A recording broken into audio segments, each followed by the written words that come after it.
Maka di antara kebaikan Allah dan Rasul adalah bahkan orang zalim saja diberi jatah rahmat. Makanya tadi seperti mukadimah yang dibaca Pak Haris tadi, agama ini rahmatan lil alamin. Orang yang zalim saja dapat jatah apa? Rahmat, apalagi yang soleh. Nah kemudian yang perlu dicatat, kenapa kita menjadi enjoy dengan Islam? Islam itu adalah agama yang tidak didikte oleh materi. Jadi kalau Anda ingin makan enak, mungkin kalau pikiran kebanyakan orang, anak-anak muda yang milenial, yang gaul, ingin makan enak ya makan yang disukai. Misalnya sate atau bakso Malang atau apa. Kalau orang-orang yang jadi wali gak gitu cara berpikir. Ini yang masih orisinil. Ditanya, ini dunia baru kesulitan makanan, baru resesi. Cara makan enak gimana? Jawabannya lucu. Ya gampang, idamuhu alju. Idam itu lauk. Kalau kamu ingin makan lauknya paling enak apa? Alju. Kamu harus lapar banget. Sampai kalau puasa itu melihat tempe itu wah luar biasa. Tapi kalau kamu nggak puasa, air putih itu nggak menantang. Tapi kalau puasa, tempe air putih itu menarik dan Anda tetap lahap. Apa? Karena lauk terbaik adalah alju, yaitu lapar. Nah tapi kita ini enggak. Kita ini kayak orang bodoh. Kayak orang bodoh tadi, profesornya makan nyaman ya kalau sesuai selera. Nah itu kan sama dengan anak-anak ABG. Anak ABG itu makan lahap ya kalau yang disukai. Lalu bedanya apa ABG sama profesor? Kalau cara berpikir masih sama kan itu. Kiainya juga gitu. Kiai makan enak kalau yang disukai, kalau enggak ada. Lalu bedanya apa kiai sama orang awam? Orang awam juga gitu, makan lahap ya kalau yang disukai.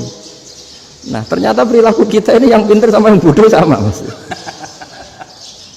Kalau kamu ingin berkasta lebih baik, itu cara makan enak itu apa? Idamuhu al-ju'.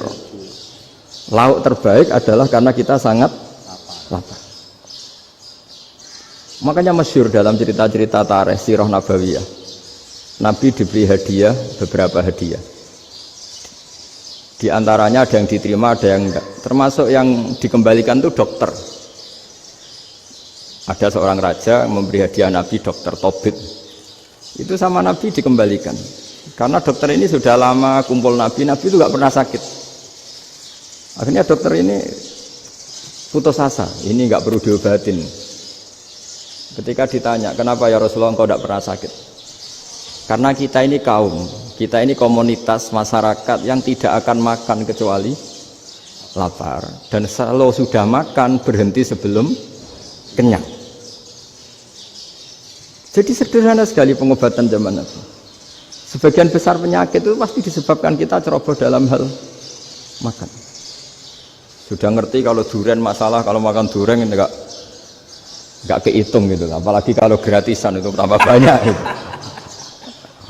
Pola tidur juga gitu kata Nabi, dan kita tidak tidur kalau tidak sangat ngantuk. Nah, itu namanya orang-orang soleh yang sudah tidak didikte materi. Kalau yang didikte materi kan bisa tidur nyenyak kalau kasurnya enak, AC gini-gini. Sebenarnya enggak, tidur enak itu ya kalau sangat ngantuk.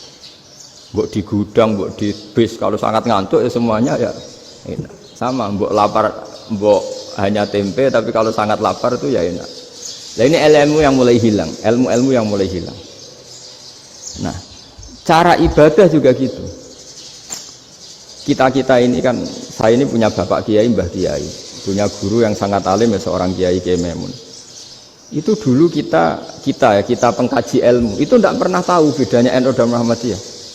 Karena dulu Mbah Darwis itu Kiai Dahlan itu dulu ngajinya bersama Mbah Hasyim ketika di Indonesia yang ngaji Mbah Soleh Darat.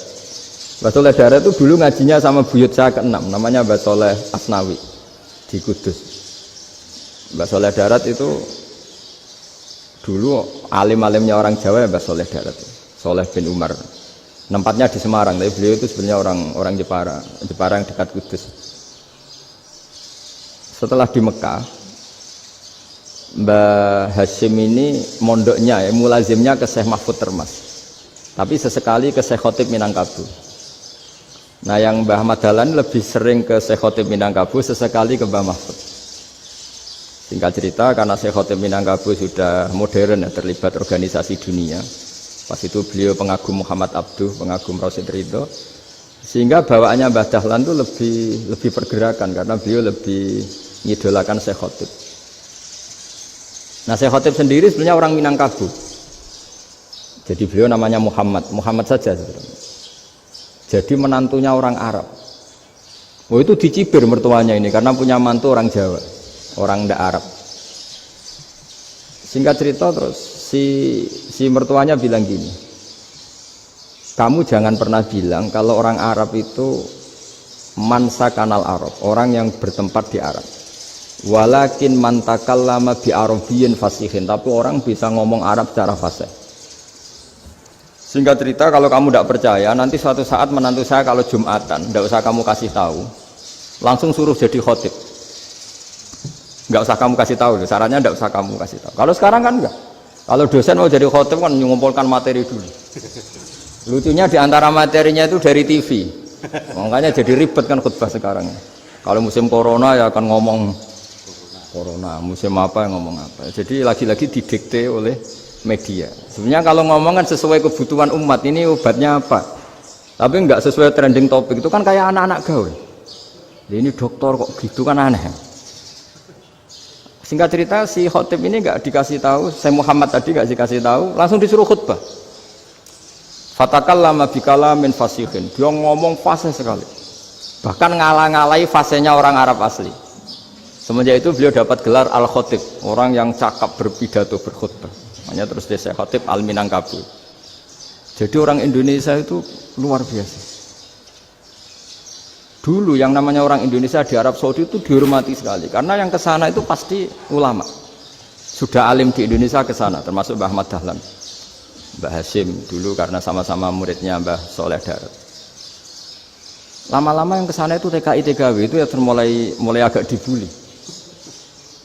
Dulu Syekh Nawawi di antara ijtihad yang dihormati itu beliau mengkritik nyuwun sewu orang yang kan orang biasanya normalnya kan muji orang mati syahid.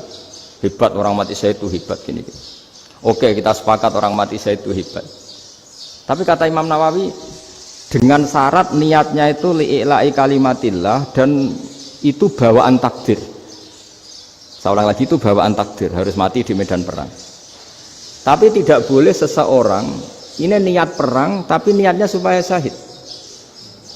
Karena kalau begitu berarti dia berniat supaya menjadi maktulal kafir, orang yang dibunuh orang kafir. Kedua, dengan dia mati berarti pasukan Islam berkurang. Berarti dia ingin pasukan berkurang, hanya ambisinya dia ingin langsung ke surga. Misalnya pasukan orang Islam itu 10, orang kafir 10. Kalau kamu ingin syahid berarti mati 1 kan, tinggal 9 kan. Nah kalau yang seperti itu 10 kan mati semua. Gara-gara ingin syahid akhirnya perangi rapati tenanan, benang mati, benang mlebu swarga. Kata Syekh Nawawi, ya enggak. Kalau kamu perang sama orang kafir ya niat menang. Dengan niat menang ini kamu ingin li'ila'i kalimatillah. Tapi kalau kamu ingin syahid berarti kamu menuruti keinginan nafsu kamu nang cepat masuk surga. Itu orang Arab kagumnya bukan main. Karena di mana-mana orang itu dinilai dari niatnya. Paham ini ya? Tapi perang loh ya, dalam kondisi perang, bukan teroris. Perang itu artinya orang kafir yang ingin bunuh kita, itu perang namanya apa? Perang. Dulu orang cerita syahid itu hanya pokoknya syahid itu hebat, pokoknya syahid itu hebat. Syahid di medan perang itu hebat, pokoknya syahid di medan perang hebat. Tapi ketika Syekh Nawawi memberi penjelasan ilmiah, jika kamu perang ingin cepat mati, ingin cepat syahid, artinya ini untuk pemenuhan diri kamu, karena kamu bayangkan langsung masuk surga. Kamu lupa bahwa dengan kamu dibunuh, kekuatan Islam berkurang. Akhirnya beliau memberi penjelasan, syahid itu bagus, itu sebagai takdir. Hanya takdir itu kita perang yang ingin menang, tapi takdirnya mati. Jangan dibalik, oleh perang rapati tenanan, benang mati, namun lebu. Itu yang pertama, termasuk ulama yang pertama memberi penjelasan itu Syekh Nawawi. Akhirnya melahirkan kekaguman yang luar biasa dengan tafsir Munirnya. Terus beliau itu orang yang rileks kalau menjelaskan ilmu. Ini ya juga guru-gurunya Mbah Hasyim, Mbah Guru sama Mbah Hasyim sama Mbah Ahmad Dahlan Syekh Nawawi.